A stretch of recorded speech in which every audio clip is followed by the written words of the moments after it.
ముఖ్యమంత్రి గారు కూడా చెప్పారు, ఖచ్చితంగా వారు ఇచ్చేటటువంటి కామెంట్స్కి వెయిట్ చేయాల్సిన అవసరం లేదు. ఇప్పుడు పవన్ కళ్యాణ్ గారి మీద కామెంట్స్ కావచ్చు, ఇవన్నిటి మీద ఖచ్చితంగా వీళ్ళు ప్రాంతాల మధ్య, ఈ రైతుల మధ్య, ఈ కులాల మధ్య ఇవన్నీ చిచ్చు పెట్టే ప్రయత్నం చేస్తున్నారు కదా. మంత్రులు కూడా ఖచ్చితంగా స్పందించాలి, గట్టిగా మాట్లాడాలి. సో ఆదేశాలు వచ్చేంత వరకు వెయిట్ చేయాల్సిన అవసరం లేదంటూ కూడా ముఖ్యమంత్రి గారు మాట్లాడారు. సో ఇప్పుడు ఇట్లా అవుతుంది. ఫైనల్గా కంక్లూడ్ చేయండి సార్ ఈ పూర్తి అంశాలకు సంబంధించి. ఎవరెన్ని చేసినా అమరావతి రాజధానిగా అభివృద్ధి చేసి తీరుతారు చంద్రబాబు నాయుడు గారు. ప్రతి విమర్శకు జవాబు చెప్పాల్సిన పని లేదండి. విజ్ఞత వివేకం ఉన్న వాళ్ళు ప్రతిభవాన్ని పట్టించుకోవాల్సిన అవసరం లేదు. జగన్మోహన్ రెడ్డి గారు ఇలాంటి ఎన్ని దురాగతాలు దుర్మార్గాలు చేసి ఇది ఆగే పని లేదు.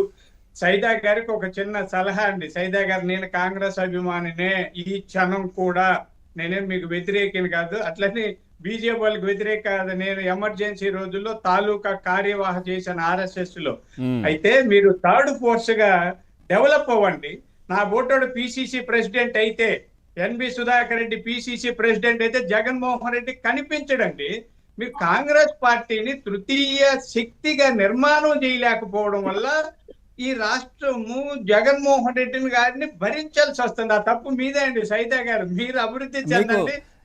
ఏంటి సార్ మీ మనసులోని మాట చెప్తున్నారా? పిసిసి ప్రెసిడెంట్ కావాలని ఏంటి సార్? మీరు మళ్ళీ ఇప్పుడు చెప్తే నిజమండి, వాస్తవం చెప్తా.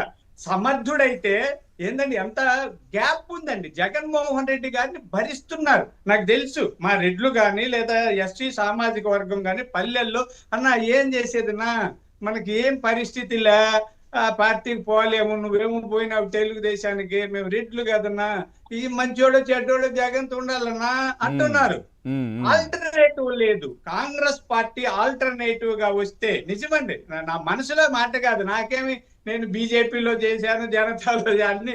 అంటే మీరు అనేది మీలాంటి ఆలోచన గల వ్యక్తులు, లేదంటే మీరు ఒక గట్టిగా నిలబడతారు ఆ స్టాండ్ మీద, ఎట్లయితే కాంగ్రెస్ పార్టీ అధికారంలోకి రావడానికి కృషి చేయడం, కష్టపడడం, ఇట్లాంటి ఆలోచన అనేది, అంటే అంత బలంగా ఉన్న వ్యక్తులు ఎవరైనా ఉండుంటే ఖచ్చితంగా జగన్మోహన్ రెడ్డి గారు పక్కకి వెళ్ళిపోతారు అనేది మీరు చెప్పేది.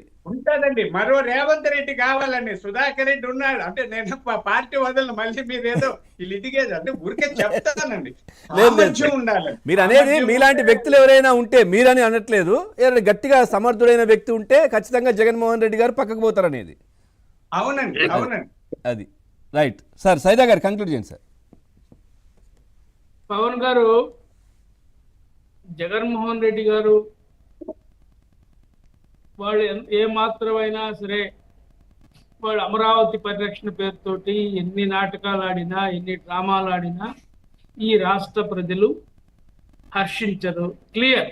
ఎందుకంటే అమరావతి రాజధానిని బొందబెట్టడానికి ప్రయత్నం చేసింది 100% ఆ గ్యాంగే. అది వాస్తవాలు. ఇందాక పెద్దలు రామకృష్ణ గారు చెప్పినట్టుగా 5 సంవత్సరాల కాలంలో ఏ విధంగా అమరావతి ప్రాంతంలో ఉన్నటువంటి రోడ్లన్నీ తవ్వేశారు, పైప్ లైన్లన్నీ ఎత్తేశారు, ఏ విధంగా అక్కడ ఉన్నటువంటి ఇసుకని మెటల్ని దొంగతనం చేశారు మనం చూసాం. చాలా దుర్మార్గంగా వాళ్ళు ప్రవర్తించినటువంటి తీరు రాష్ట్ర ప్రజలు గుర్తిస్తా ఉన్నారు.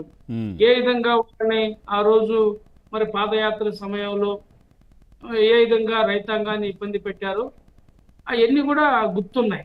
ఎందుకంటే మీరు ఇక్కడ ఒక విషయం గమనించారు. అప్పుడు రాజమండ్రిలో పాదయాత్ర నిలిపేయడానికి ప్రధాన కారకుడైనటువంటి సిఐని మళ్ళీ మొన్న తీసుకొచ్చి మరి స్వయాన హోంశాఖ మంత్రి గారి ఇలాకాలో పోస్టింగ్ ఇచ్చినటువంటి ఘటన కూడా చూసాం మనం. అవును. మరి ప్రభుత్వ తీరు ఏ విధంగా పనితీరు ఉందో మనం దీన్ని బట్టి మనకు అర్థమవుతాం. దయచేసి సుధాకర్ రెడ్డి గారు ఈ విషయం కూడా గమనించాలని కోరుతా ఉన్నాం. మరి అలాంటి ఆ రోజు ఆ ప్రభుత్వంలో పనిచేసేటువంటి అధికారులు, రాజధాని రైతులని నిర్బంధించినటువంటి వాళ్ళని ఇబ్బంది పెట్టినటువంటి అధికారులకి